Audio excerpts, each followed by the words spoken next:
네, 오늘 화요 새벽에 오신 여러분들 주님의 이름으로 환영하고 축복합니다. 우리는 지난 시간에 사울의 머무름과 그리고 요나단의 건너감을 통해서 신앙은 머무는 것이 아니라 건너가는 것이다 라는 것을 함께 살펴봤었습니다.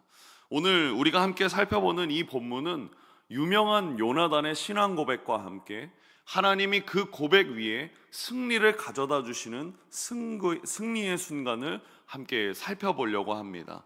우선 오늘 본문의 6절 말씀 우리 함께 읽어보도록 하겠습니다. 우리 합독하겠습니다. 요나단이 자기의 무기를 든 소년에게 이르되 우리가 이 할례 받지 않은 자들에게로 건너가자. 여호와께서 우리를 위하여 일하실까 하노라. 여호와의 구원은 사람이 많고 적음에 달리지 아니하였느니라. 아멘.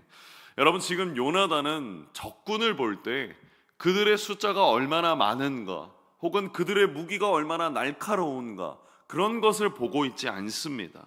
대신에 그들을 파란색 글씨처럼 뭐라고 이야기합니까? 할례 받지 않은 자들. 이건 반대로 말하자면 자신은 비록 어떤 무기가 없고 또 어떤 대구는 없으나 자신은 하나님의 백성이라는 자부심과 그 정체성을 가지고 있다라는 것입니다. 그런 확신의 고백, 그런 확신의 정체성을 가지고 있는 자의 고백을 보십시오. 우리 노란색 글씨 함께 합독하겠습니다.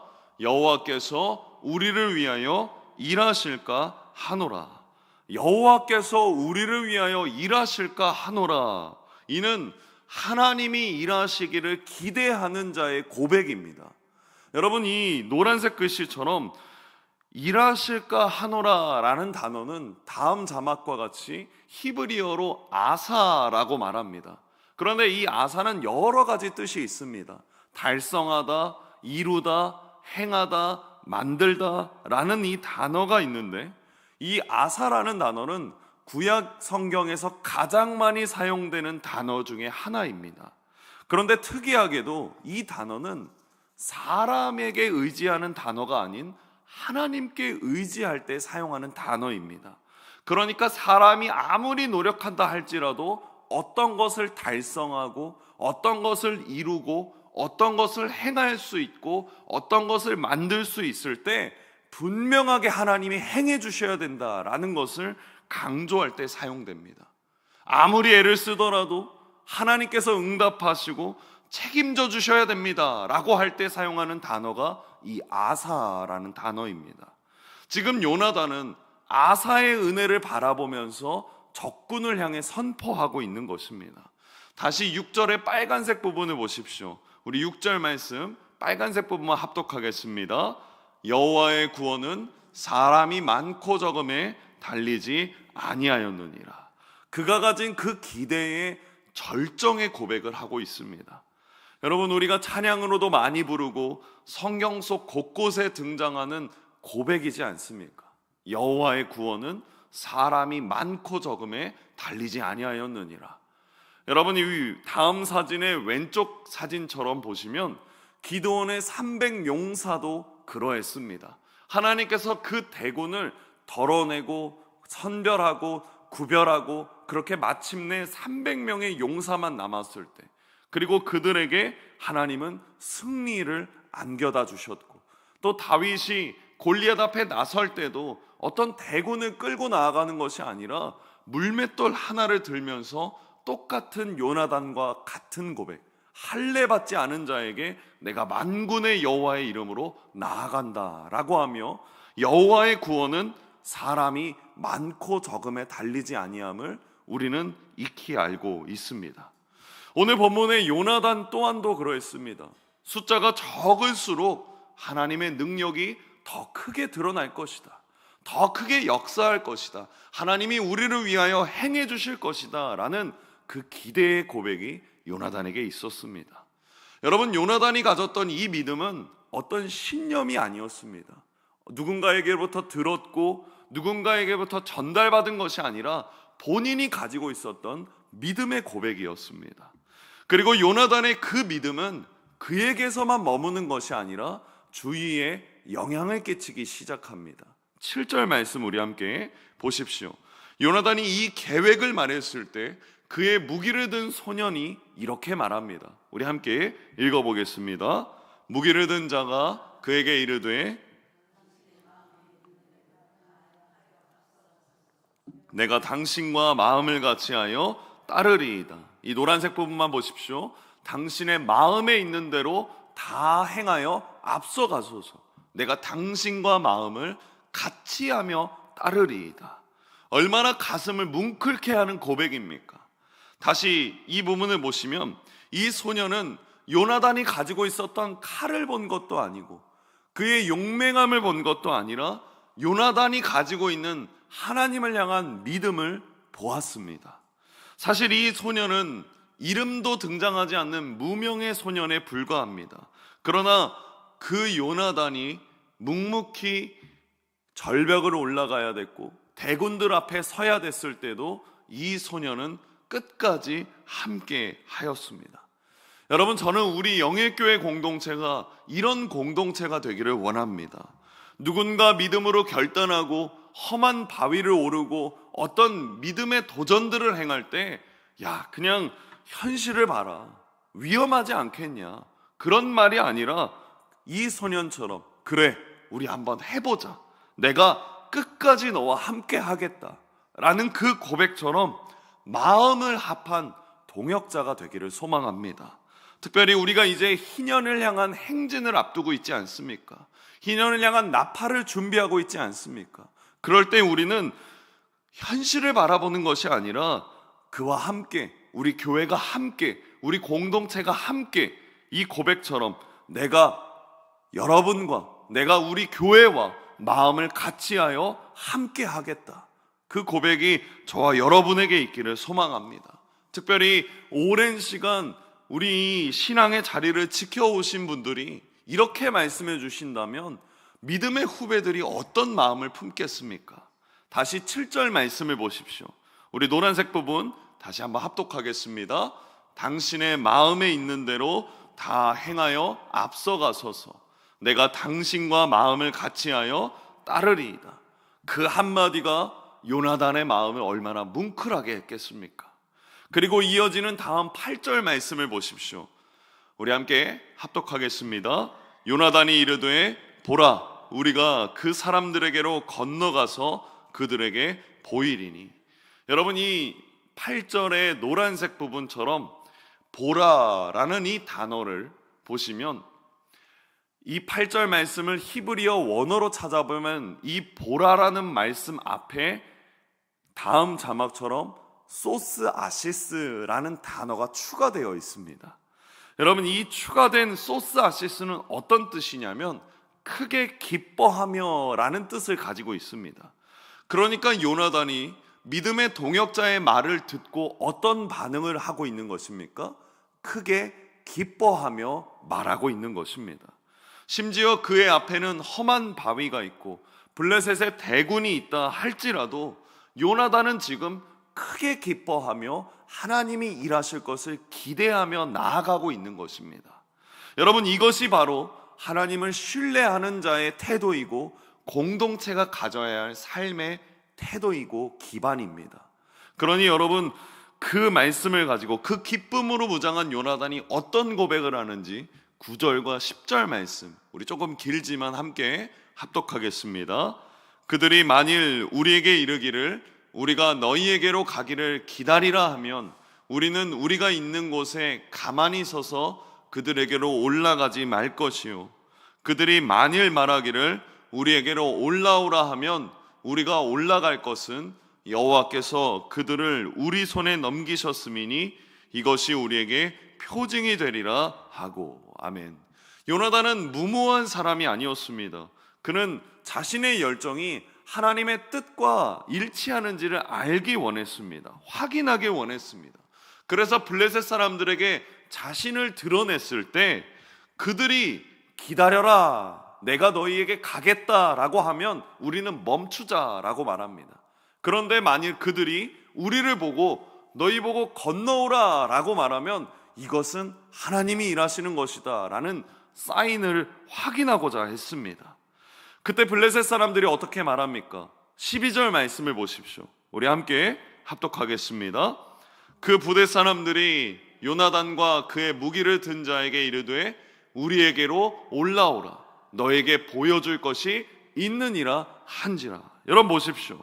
참으로 놀라운 계산법이지 않습니까? 상식적으로 적진 아래에서 자신을 드러내는 것은 죽음을 자초하고자 하는 것입니다. 그런데 요나단은 이 환경의 반응을 하나님이 일하실 신호로 확인하였습니다. 그러자 어떤 일이 일어납니까? 그 블레셋 대군의 사람들이 말하는 것입니다. 우리에게로 올라오라. 그 말. 그러자 이어져 요나단이 어떻게 대답합니까? 다음 우리 12절 후반절을 합독하겠습니다.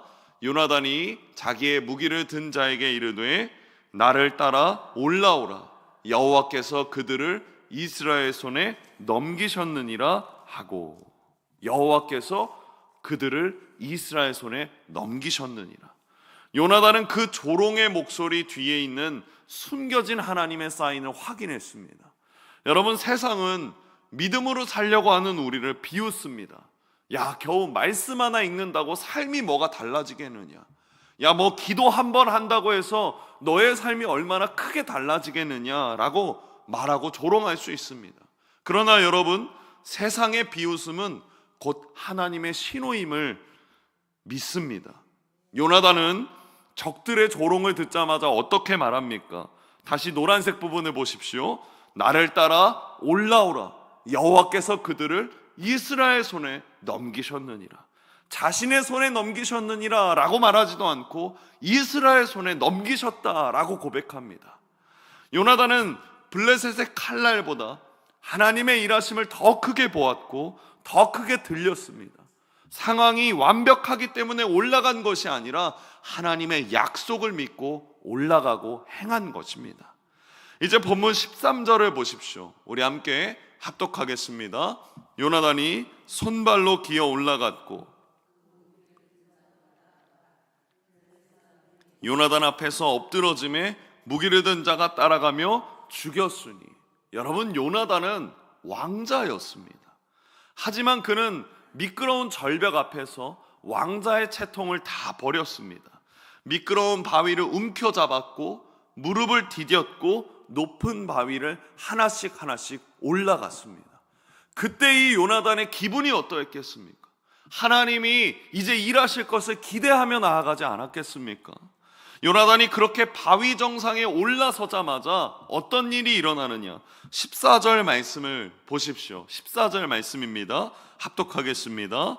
요나단과 그 무기를 든 자가 반나절가리 땅 안에서 처음으로 쳐 죽인 자가 20명 가량이라. 여러분, 이전에 사울과 함께 요나단이 머물렀을 땐 블레셋 대군을 무찌르지도 못했습니다. 그런데 지금 처음으로 두 명이서 20명 가량을 죽일 수 있었던 것, 그렇게 무찌를 수 있었던 것, 그것이 아사의 은혜였고 하나님의 은혜였습니다. 그런데 15절을 보면 진짜 전쟁이 시작됩니다. 15절 말씀 우리 함께 합독하겠습니다. 들에 있는 진영과 모든 백성들이 공포에 떨었고 부대와 노략군들도 떨었으며 땅도 진동하였으니 이는 큰 떨림이었더라. 들에 있는 진영, 블레셋의 진영도, 블레셋의 백성들도, 블레셋의 부대도, 블레셋에 속해 있던 노략군들도 떨었다라고 말합니다. 그리고 큰 떨림, 땅도 진동하였다라고 말합니다. 다시 말해 하나님이 직접 블레셋 진영을 움켜쥐고 흔드시고 계셨습니다.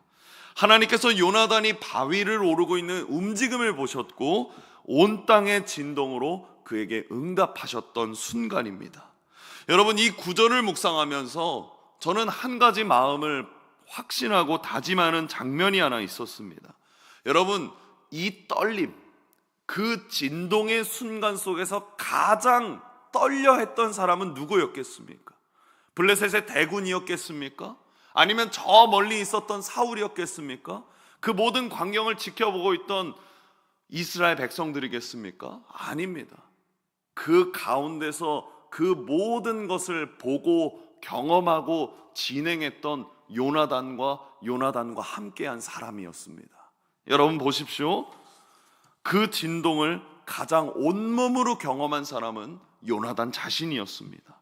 바위를 잡은 손바닥을 통해서 하나님이 일하실 것을 기대했고, 그 땅이 울리는 순간 하나님이 함께 하신다는 확신이 요나단에게 있었던 것입니다. 그처럼 여러분, 이런 순간은 구약에서만 일어나지 않습니다. 신약 성경에도 보면 이 떨림이 그대로 일어난 사람들이 있습니다. 바로 바울과 실라였습니다. 사도행전에 나오는 바울과 실라, 그들이 복음을 전하다가 감옥에 갇힙니다. 그런데 그 감옥에 갇혔을 때 그 밤에 바울과 실라가 무엇을 합니까? 그들은 침묵하거나 원망하지 않습니다. 요나단이 가졌던 그 거룩한 기쁨을 가지고 하나님을 찬양하기 시작합니다. 그리고 하나님을 높이고 찬양할 때 어떤 일이 일어납니까? 사도행전 16장 26절 말씀을 보십시오. 우리 함께 합독하겠습니다. 이에 갑자기 큰 지진이 나서 모든 사람의 매인 것이 다 벗어진지라. 이에 갑자기 큰 지진이 나서 옥터가 움직이고 문이 곧 다 열리며 모든 사람의 매인 것이 다 벗어진지라. 여러분, 요나단이 느꼈던 그 진동이 바울과 실라의 감옥에서도 재현된 것입니다. 바울과 실라가 찬송하고 있을 때 하나님께서 그 옥터를 흔드셨습니다. 내가 있는 자리, 내가 머물고 있는 환경이 어떻든 하나님을 신뢰하면서 기도의 무릎을 꿇기 시작할 때 하나님 반드시 역사하시고 응답하십니다. 바울과 실라가 차고 있었던 착고가 다 풀리고 옥문이 다 열렸던 것처럼 오늘 저와 여러분의 삶의 자리에서도 이런 떨림이 일어나기를 소망합니다. 그리고 그 떨림을 위하여 기대하고 하나님을 기억하고 기도하시기를 주님의 이름으로 축복합니다. 오늘 말씀을 맺겠습니다. 여러분, 오늘 말씀의 제목을 보십시오. 구원은 숫자에 있지 않다라고 말했습니다. 사울처럼 그늘 아래서, 나무 아래서 계산기만 두들기면서 상황이 어떻게 변하기를 좋아하기를, 그런 상황이 변하기를 원하는 자에게는 결코 지진이 일어나지 않습니다.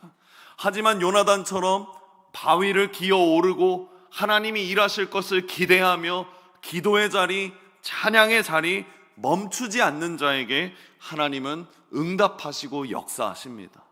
오늘 이 새벽에 저와 여러분의 기도가 삶의 터전을 흔드는 거룩한 시작이 되기를 소망합니다.